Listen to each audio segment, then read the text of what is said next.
Good evening, Canby, and welcome to the Canby Urban Renewal Agency special meeting of September 21st, 2016. Please rise for the Pledge of Allegiance. I pledge allegiance to the flag of the United States of America and to the republic for which it stands, one nation under God, indivisible, with liberty and justice for all. Thank you. Please be seated. Next up, we have citizen input. Do we have any citizens that want to input tonight? I see heads shaking no. Okay. Not even our lawyer. Wow, very good. Kim, do we have any community announcements? Just that the first city council meeting in the new council chambers will be on October 19th. On October 19th. October 5th one will be in the current council chambers. Very good. And Rick, would you mind reminding us of the soft open days? Soft open days for the library are beginning April. Excuse me, April. I'm sorry. April. Would be nice. I don't know where that came from. October 8th, that's a Saturday. They'll be open October 8th and 9th. They'll be closed on the 10th, okay. And then they'll for in-house training, and then they'll resume the soft opening on the 11th, with the grand opening occurring on the 15th. Our offices, administrative offices, finance, planning, and administration will be moving on the, can you help me with this, Kim? Next Thursday and Friday. Friday, and we will be open for business the following Monday with kind of a skeleton crew as we continue to unpack and get situated. So that would be the third, that would be our first kind of open day, but not really functioning at 100% yet. So next Thursday and Friday, offices are closed. Yes. Are the phones open, or are they closed as well? We have made provision to handle phone calls. They'll be handled through the Public Works Department. Oh, very good. So Rhonda has agreed to help us out there to make sure that we do have a line of communications open, and where we have emergencies, we have the ability to take care of those. Very good. Thank you. We just won't be able to meet everyone's smiling faces in person. Not in person. Until Monday. Exactly. All right. Thank you. Good news. Exciting times. The building's starting to get the move going and open. Next up, we have the consent agenda. Mr. Chair, I move to approve the consent agenda, which include the minutes from the August 3rd, 2016 URD agency special meeting. Second. It's been moved by Vice Chair Hodson, seconded by Commissioner Hensley, to approve the minutes of the August 3rd, 2016 URD agency special meeting. All those in favor say aye. Aye. Any opposed? And that passes. Next up, we have resolutions and ordinances. Kim. The first item we have is Resolution URA 16-002. This is authorizing the acceptance of real property located in the Canby downtown core from the City of Canby. Yes, this is the second part of a process that you initiated on September 2nd, sitting as a city council. On September 7th, you identified specific property on this block as no longer required to support city services, and authorized us to initiate a transfer process. The second part would take that to the next step with the Urban Renewal Agency accepting the property from the city. Just to recap, those properties are tax lot 6300, which is 111 Northwest 2nd Avenue, or the Planning Department. Tax lot 5900, 122 North Holly, and that is our Finance Department. We have two properties that are associated with the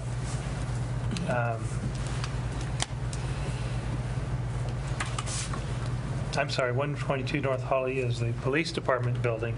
We have two properties associated with finance at 133 Northwest 2nd Avenue. One of those properties is the finance building proper and the land it sits on.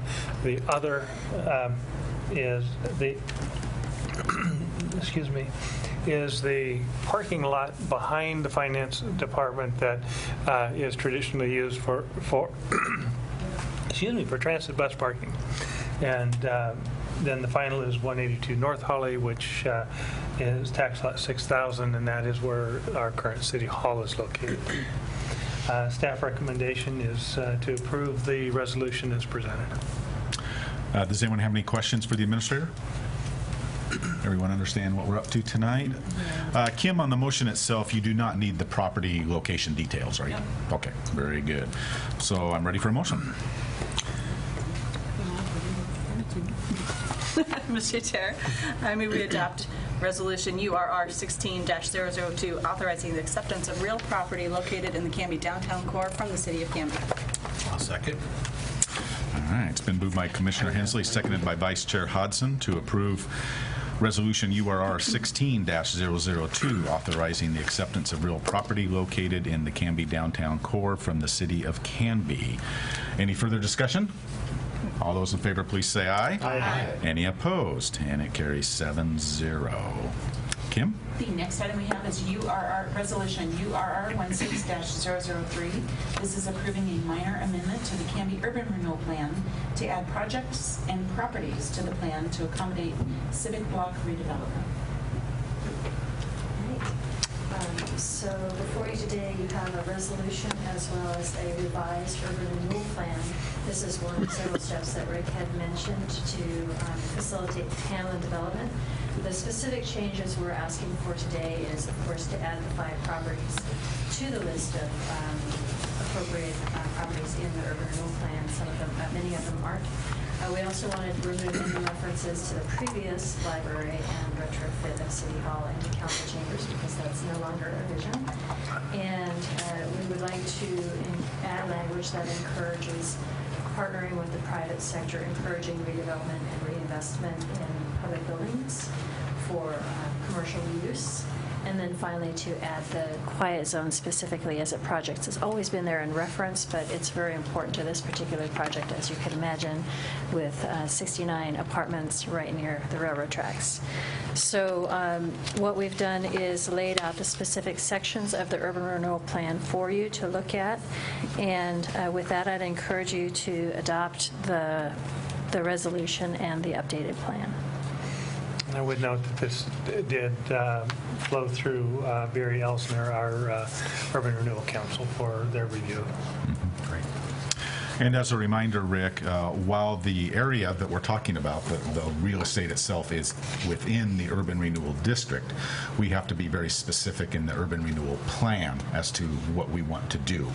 Yeah, both relating to the project type, because the plan has to delineate and specify a particular project with some specificity, and as it relates to properties that we are contemplating the acquisition of, we, the Urban Renewal Agency. Okay. Anyone have any questions? I do. So the railroad quiet zone, so that will expedite the process in theory if we add it to this list, or how does that?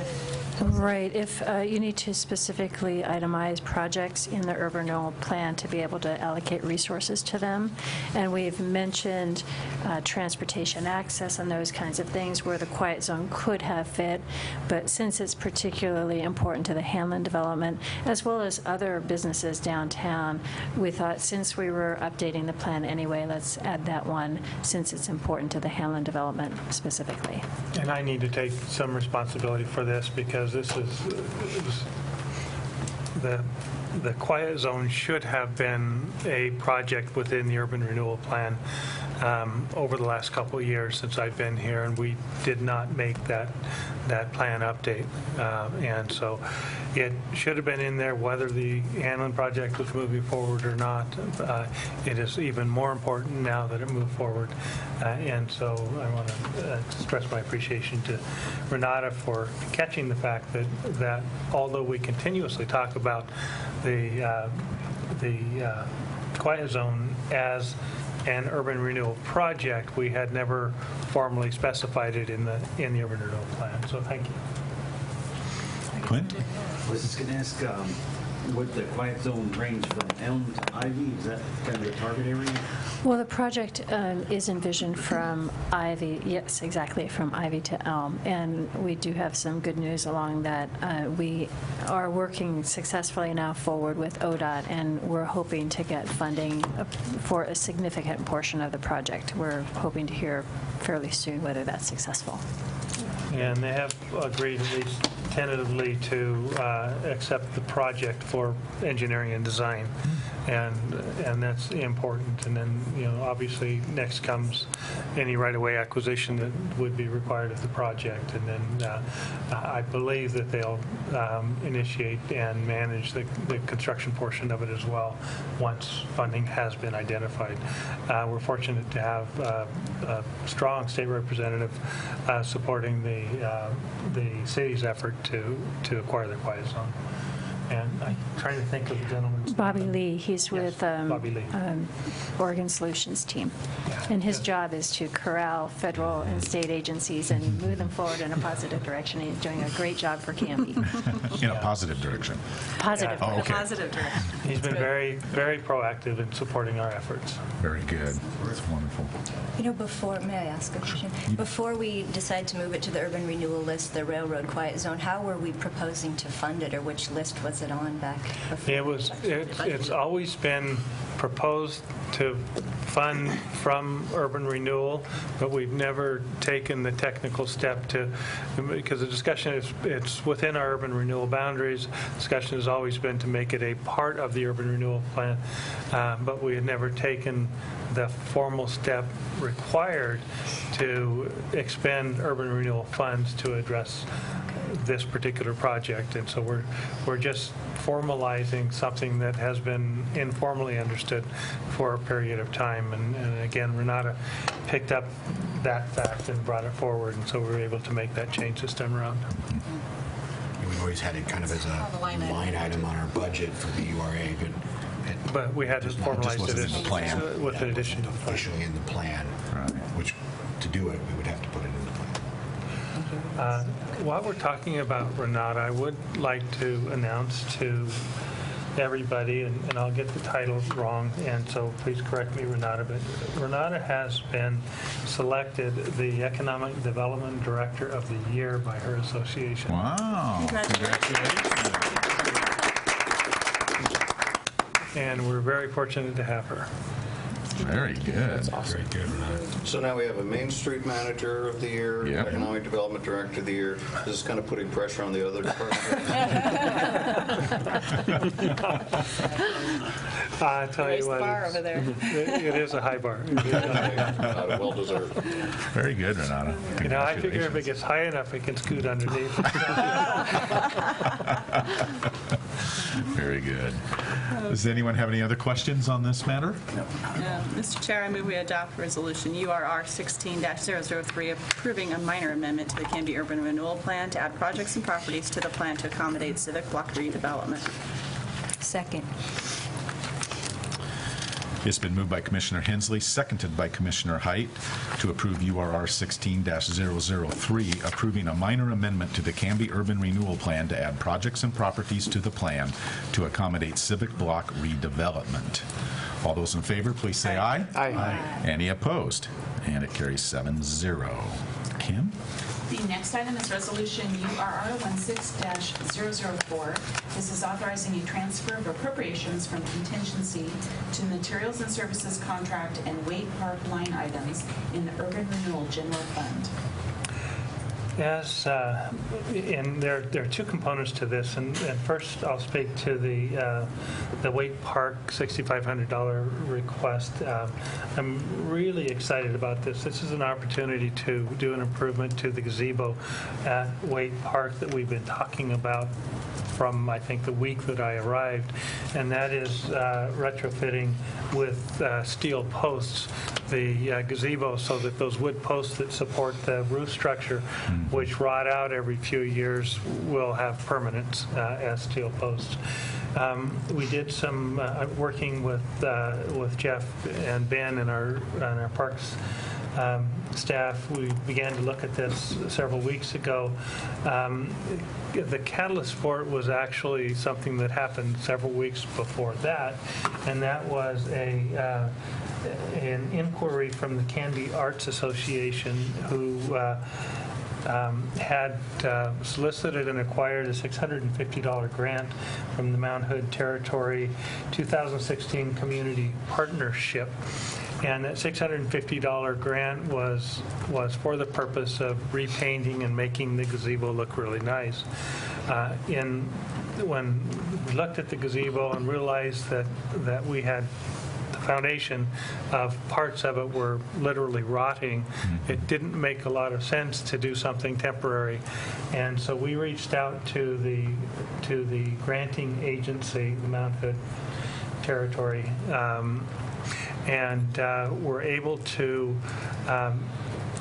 solicit a commitment from this agency to hold the funds. We returned the funds because we weren't able to spend them timely, but they're holding the funds in account for the city of Canby, and will transfer the $650 back to us to do painting and whatever else needs to be done as we proceed through the renovations to the gazebo. What in fact would happen if you authorize this transfer is that we've already contacted a fabricator and a welder who has a design concept that will look really nice, and we will in fact be welding these, they're 5x5 steel posts into the structure itself. And we have some plates that we have to put on the side because our space is actually 5 3/8 inches that the current post occupies. So we have a design for that that's going to, I think, really improve the quality and style of the gazebo. And I know that whenever my parks crew is excited about something, it means it's really good, because they're very particular about their parks, and they were excited about this prospect. So the first request is the $6,500 will allow us to purchase the posts and pay for the installation, the welder to come in and a certified welder to come in and do the installation, working with our parks crew as we remove and replace each of the beams individually over a couple-day period. The second request is for $40,000 to support our ongoing efforts to move this downtown project forward. And what I learned over the last 6 months is that I don't have the time or the technical expertise to manage this thing from start to finish. We have been and will continue to need to seek legal support from Barry Elsner, our urban renewal attorneys, and John Southgate, who is providing consulting services to us from an economic development perspective. So my request to you in this vein is for $40,000 to fund that need. Now, I say that I don't have the expertise or the time, but I will tell you that we are developing each of the contracts and each of the documents and in a draft final form before we're sending them forward to legal. So we had a roughly 70-page development and disposition agreement that we collaborated on internally and then sent to our legal for their review, came back to us. We collaborated, made more changes, and then sent it to the developer for their review. So we're doing, spending a tremendous amount of time. I probably spend 20% of my time each week now at a minimum working on this project, but I can't devote more than 20% of my time, or I just won't have time to do other work as required. So my request to you is for a total of $46,500, $40,000 for legal and consulting services for this downtown project, and $6,500 for Way Park. Mr. Mayor? Yes, thanks.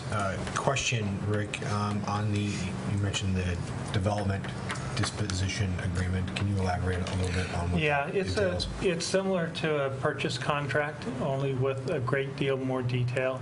And essentially what it does is it sets a development disposition agreement, sets out the expectations for both parties to a contract. In a complex development such as this one, because we have legally enforceable expectations of a developer, and the developer has certain expectations of us. And all of those have to be spelled out with steps in place to address any deficiencies on either part. So there are whole sections relating to what the city's responsibilities are, whole sections related to what the developer's responsibilities are, and then whole sections related to what happens if either party fails to meet their obligations. The underlying objective is to provide a level of protection to both parties in the case of either party's default. And to go back to a question that was asked a couple weeks ago, what happens if the developer doesn't do what they're supposed to do? What does the property come back to us? And the answer is yes, under the terms of the Development Disposition Agreement, which you will hear me refer to as a DDA periodically, because I tend to stumble over development and disposition. The DDA, there are some very strong clawback provisions associated with the city's rights as the owner of the property, and there are expectations relative to the developer's rights as the developer of the property. That does. Thank you. Commissioner Parker, you and myself and the mayor have had some conversations recently about how to best protect and leverage our administrative bandwidth. Yep. I would like to say, and I hope you agree, that I think this is a really good way to leverage and protect that bandwidth. I thank you. Part of what we have here in Canby is the capacity to run a city. Mm-hmm. But by keeping our staff lean, we also have to be flexible enough to be able to bring in outside help for special projects. And I was trying to compute what $40,000 was of $10 million, but we're spending a fraction here just to make sure it's done right and that we don't burn you out. I don't want the lights to dim as we're trying to do these things. And secondly, I want somebody whose job it is to be able to focus on this. And there are unexpected things that come along, and we need you to run the city and not put out fires. So I am thrilled that we are doing this, and especially the economic development consultant. You had me at him, so let's do this. Very good. And this is coming out of cash contingency? It is coming out of urban renewal contingency, yes. Yes. Any other questions, Tracy? Yeah, I'm curious. I mean, how much is in there, the contingency fund? Does anybody know? A little over $900,000. Okay. Any further questions, discussion, or debate? No, sir. Mr. Parker, would you like to? I don't have the agenda in front of me. I will borrow yours here. Mr. Chair, I move approval of URR 16-004, authorizing transfer of appropriations from contingency to the materials and services contract and Wake Park line items in the Urban Renewal General Fund. Second. And Tracy, second. All right, it's been moved by Commissioner Parker, seconded by Commissioner Hensley to approve URR 16-004, a resolution authorizing transfer of appropriations from contingency to the materials and services contract and Wake Park line items in the Urban Renewal General Fund. All those in favor, please say aye. Aye. Any opposed?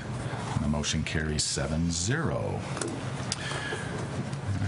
Mr. Administrator, do we have any further business for the agency tonight? No, I would just like to again express my appreciation to the Canby Arts Association for the construction of the gazebo was really a brainchild of the Canby Arts Association. Many, like 30 years, I don't even know, a long, long time ago.